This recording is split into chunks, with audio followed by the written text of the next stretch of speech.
Parashat Vayera, Genesis 18:1 to 22:24. First Aliyah. God appeared to him by the terebinths of Mamre.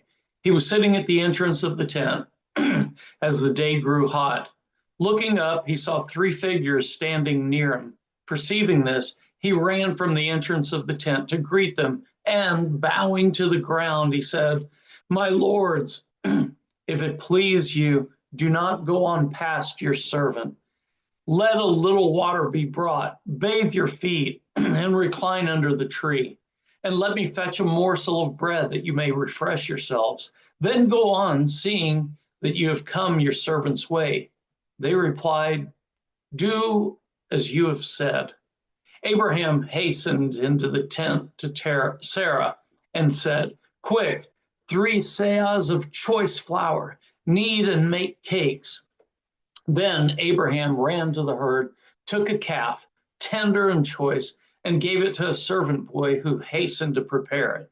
He took curds and milk and the calf that had been prepared and set these before them, and he waited on them under the tree as they ate. They said to him, "Where's your wife Sarah?" And he replied, "There in the tent." Then one said, "I will return to you next year, and your wife Sarah shall have a son." Sarah was listening at the entrance of the tent, which was behind him. Now Abraham and Sarah were old, advanced in years. Sarah had stopped having her periods, and Sarah laughed to herself, saying, "Now that I've lost the ability, am I to have enjoyment with my husband so old?" Then God said to Abraham, "Why did Sarah laugh, saying, 'Shall I in truth bear a child, old as I am?' Is anything too wondrous for God? I will return to you at the same season next year, and Sarah shall have a son." Second Aliyah. Sarah lied, saying, "I did not laugh," for she was frightened. Came the reply, "You did laugh." The agents set out from there and looked down towards Sodom, Avraham walking with them to see them off. Now Hashem had said, "Shall I hide from Abraham what I am about to do? Since Abraham is to become a great and populous nation, and all the nations of the earth are to bless themselves by him. For I have singled him out, that he may instruct his children and his posterity to keep the way of Hashem by doing what is just and right, in order that Hashem may bring about for Abraham what has been promised for him." Then Hashem said, "The outrage of Sodom and Gomorrah is so great, and their sin is so grave. I will go down to see whether they have acted together according to the outcry that has reached me. If not, I will take note." The agents went on from there to Sodom, while Abraham remained standing before Hashem. Abraham came forward and said, "Will you sweep away the innocent along with the guilty? What if there should be 50 innocent within the city? Will you then wipe out the place and not forgive it for the sake of the innocent 50 who are in it? Far be it from you to do such a thing, to bring death upon the innocent as well as the guilty, so that innocent and guilty fare alike.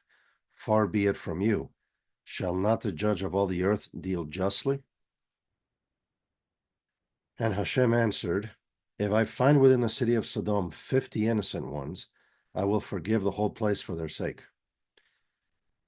Avraham spoke up, saying, "Here I venture to speak to my Lord, I who am but dust and ashes. What if the 50 innocent should lack 5? Will you destroy the whole city for want of the 5? I will not destroy it if I find 45 there." But he spoke up again and said, "What if 40 should be found there? I will not do it for the sake of 40. And he said, "Let not my Lord be angry if I go on. What if 30 should be found there? I will not do it if I find 30 there." And he said, "I venture again to speak to my Lord. What if 20 should be found there? I will not destroy it for the sake of 20. And he said, "Let not my Lord be angry if I speak but this last time. What if 10 should be found there? I will not destroy it for the sake of the 10. Having finished speaking to Avraham, Hashem departed, and Avraham returned to his place. Third Aliyah. The two messengers arrived in Sodom in the evening, as Lot was sitting in the gates of Sodom. When Lot saw them, he rose to greet them, and bowing low with his face to the ground, he said, "Please, my lords, turn aside to your servant's house to spend the night and bathe your feet. Then you may be on your way early." But they said, "No, we will spend the night in the square." But he urged them strongly, so they turned his way and entered his house. He prepared a feast for them and baked unleavened bread, and they ate.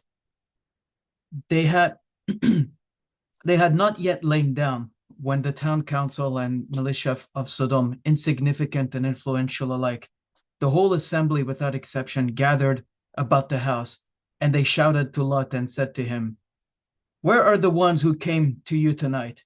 Bring them out to us, that we may be intimate with them."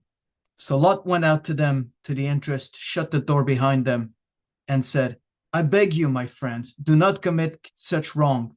Look, I have two daughters who have not known a man. Let me bring them out to you, and you may do to them as you please, but do not do anything to the others, since they have come under the shelter of my roof." But they said, "Stand back." The fellow, they said, came here as an alien, and already he acts as the ruler. Now we will deal worse with you and with them. And they pressed hard against the householder, against Lot, and moved forward to break the door. But the agents stretched out their hands and pulled Lot into the house with them and shut the door. And the people who were on the entrance of the house, low and high alike, they struck with blinding light so that they were helpless to find the entrance. And the agents said to Lot, whom else have you here? Son-in-law, your sons and daughters, or anyone else that you have in the city? Bring them out to the place, for we are about to destroy this place, because the outcry against them before Hashem has become so great that Hashem has sent us to destroy it. So Lot went out and spoke to his son-in-law, who had married his daughters, and said, "Up, get out of this place, for Hashem is about to destroy the city." But he seemed to his son-in-laws as one who jests. As dawn broke, the messengers urged Lot on, saying, "Up, take your wife and your two remaining daughters, lest you be swept away because of the iniquity of the city. Still, he delayed. So the agent seized his hand and the hands of his wife to his two daughters in Hashem's mercy on him, and brought him out and left him outside the city. When they had brought them outside, one said, Flee for your life. Do not look behind you, nor stop anywhere in the plain. Flee to the hills, lest you be swept away." But Lot said to them, Oh no, my lord. You have been so gracious to your servants, and have already shown me so much kindness in order to save my life. But I cannot flee to the hills, lest the disaster overtake me and I die. Look, that town there is near enough to flee to. It is such a little place. Let me flee there. It is such a little place, and let my life be saved. Fourth Aliyah. He replied, "Very well, I will grant you this favor too, and I will not annihilate the town of which you have spoken. Hurry, flee there, for I cannot do anything until you arrive there." Hence the town came to be called Zoar. And the sun rose upon the earth, and Lot entered Zoar. Hashem rained upon Sodom and Gomorrah sulfurous fire from Hashem out of heaven, annihilating those cities and the entire plain, and all the inhabitants of the cities, and the vegetation of the ground. Lot's wife looked back, and she thereupon turned into a pillar of salt. Next morning, Abraham hurried to the place where he had stood before Hashem, and, looking down toward Sodom and Gomorrah, and all the lands of the plain, he saw the smoke of the land rising like the smoke of a kiln. Thus it was that, when God destroyed the cities of the plain and annihilated the cities where Lot dwelt, God was mindful of Abraham and removed Lot from the midst of the upheaval. Lot went up from Zoar and settled in the hill country with his 2 daughters, for he was afraid to dwell in Zoar. And he and his 2 daughters lived in a cave. And the older one said to the younger, Our father is old. There is not a man on earth to consort with us in the way of all the world. Come, let us make our father drink wine, and let us lie with him, that we may maintain life through our father. That night they made their father drink wine, and the older one went in and lay with her father. He did not know when she lay down or when she rose. The next day the older one said to the younger, See, I lay with father last night. Let us make him drink wine tonight also, and you go and lie with him, that we may maintain life through our father. That night also they made their father drink wine, and the younger went and lay with him. He did not know when she lay down or when she rose. Thus the 2 daughters of Lot became pregnant by their father. The older one bore a son and named him Moab. He is the father of the Moabites of today. And the younger one also bore a son, and she called him Ben-Ami. He is the father of the Ammonites of today. Abraham journeyed from the region of the Negev and settled between Kadesh and Shur. While he was sojourning in Gerar, Abraham said of Sarah his wife, She is my sister. So King Abimelech of Gerar had Sarah brought to him.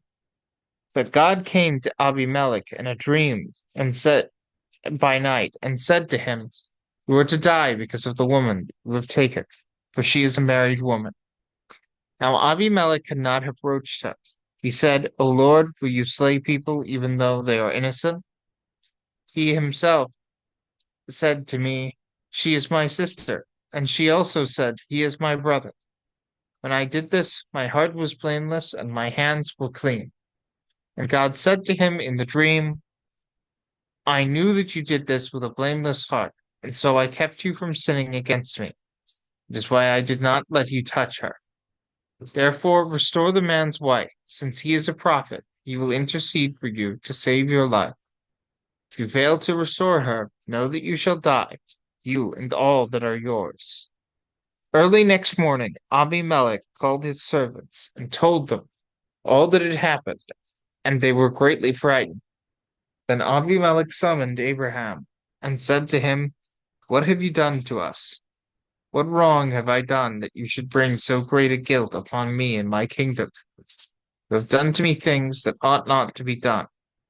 What then, Abimelech demanded of Abraham, was your purpose of doing this thing? I thought, said Abraham, surely there is no fear of God in this place, and they will kill me because of my wife. And besides, she is in truth my sister, my father's daughter, though not my mother's. But she became my wife. So when God made me wander from my father's house, I said to her, Let this be the kindness that you shall do me. Whatever place we come to, say there of me, He is my brother. Abimelech took sheep and oxen, and male and female slaves, and gave them to Abraham, and he restored his wife Sarah to him. And Abimelech said, Here is my land before you. Settle where you please. And to Sarah he said, I herewith give your brother 1,000 pieces of silver. This will serve you as vindication before all who are with you, and you are cleared before everyone. Abraham then prayed to God, and God healed Abimelech and his wife and his slave girls, so that they bore children. For Hashem had closed fast every wound of the household of Abimelech because of Sarah, the wife of Abraham. Hashem took note of Sarah as promised, and Hashem did for Sarah what had been announced. Sarah conceived and bore a son to Abraham in his old age, the set time of which God had spoken. Abraham gave his newborn son, whom Sarah had borne him, the name of Isaac. And when his son Isaac was 8 days old, Abraham circumcised him, as God had commanded him. Fifth Aliyah. Now Abraham was 100 years old when his son Isaac was born to him. Sarah said, God has brought me laughter. Everyone who hears will laugh with me. And she added, who would have said to Abraham that Sarah would suckle children? Yet I have borne a son in his old age. The child grew up and was weaned, and Abraham held a great feast on the day that Isaac was weaned. Sarah saw the son whom Hagar, the Egyptian, had borne to Abraham playing. She said to Abraham, cast out that slave woman and her son, for the son of that slave shall not share in the inheritance with my son Isaac. The matter distressed Abraham greatly, for it concerned a son of his. But God said to Abraham, do not be distressed over the boy or your slave. Whatever Sarah tells you, do as she says, for it is through Isaac that offspring shall be continued for you. As for the sons of the slave woman, I will make a nation of him too, for he is your seed. Early next morning, Abraham took some bread and a skin of water and gave them to Hagar. He placed them over her shoulder together with the child and sent her away. And she wandered about in the wilderness of Beersheba. When the water was gone from the skin, she left the child under one of the bushes and went and sat down at a distance, a bow shot away, for she thought, let me not look on the child as the child dies. And sitting thus afar, she burst into tears.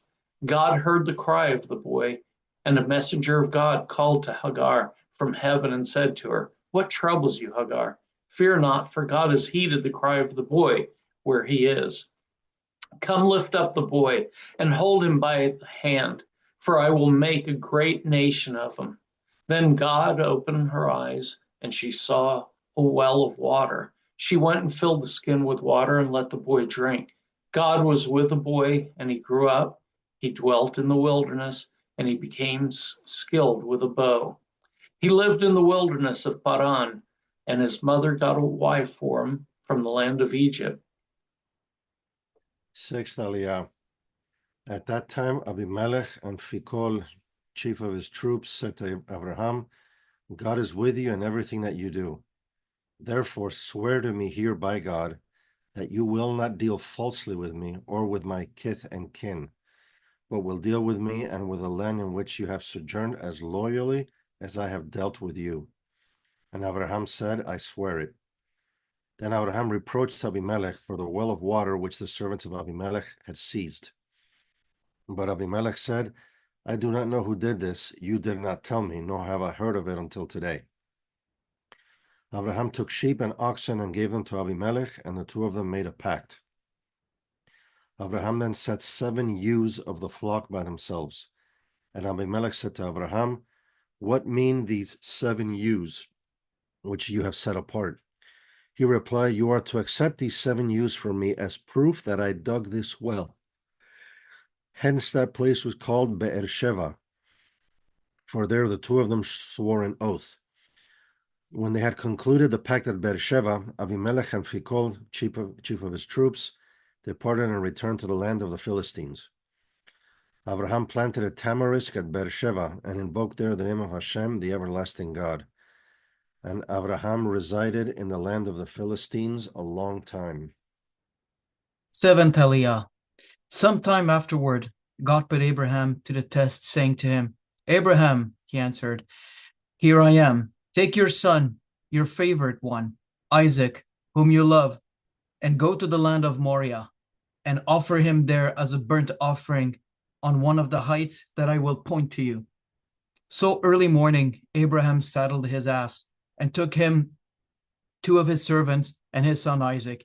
He split the wood for the burnt offering, and he set out to the place of which God had told him. On the 3rd day, Abraham looked up and saw the place from afar. Then Abraham said to his servants, you stay here with the ass. The boy and I will go up there. We will worship, and we will return to you. Abraham took the wood for the burnt offering and put it on his son Isaac, he himself the firestone and the knife, and the two walked off together. Then Isaac said to his father, Abraham, Father. And he answered, yes, my son. And he said, here are the firestone and the wood, but where is the sheep for the burnt offering? And Abraham said, It is God who will see to the sheep for his burnt offering, my son. And the two of them walked together. They arrived at a place of which God had told him. Abraham built the altar there and laid out the wood. He bound his son Isaac. He laid him on the altar on top of the wood, and Abraham picked up the knife to slay his son. Then a messenger of Hashem called to him from heaven, Abraham, Abraham. And he answered, Here I am. Do not raise your hand against the boy or do anything to him. For now I know that you fear God, since you have not withheld your son, your favorite one, from me. And Abraham looked up, his eye fell upon a ram, caught it and thick it by its horns. So Abraham went and took the ram and offered it up as a burnt offering in place of his son. And Abraham named that site Adonai Yireh, whence the present saying, On the mount of Hashem there is vision. The messenger of Hashem called to Abraham a second time from heaven and said, By myself I swear, Hashem declares, because you have done this and have not withheld your son, your favorite one, I will bestow my blessings upon you and make your descendants as numerous as the stars of heaven and the sands of the seashore, and your descendants shall seize the gates of their foes. All the nations of the earth shall bless themselves by your descendants, because you have obeyed my command. Abraham then returned to his servants, and they departed together for Beersheba, and Abraham stayed in Beersheba. Some time later, Abraham was told, Milcah too has borne sons, and to your brother Nahor, Uz the firstborn, and Buz his brother, and Kemuel the father of Aram, and Chesed, Hazo, Pildash, Jildaph, and Betuel. Betuel being the father of Rebekah, and 8 Milcah bore to Nahor, Abraham's brother, and his concubine, whose name was Reumah, also bore sons, Teba, Gaham, and Tahash. And a laughter, Ma'akah.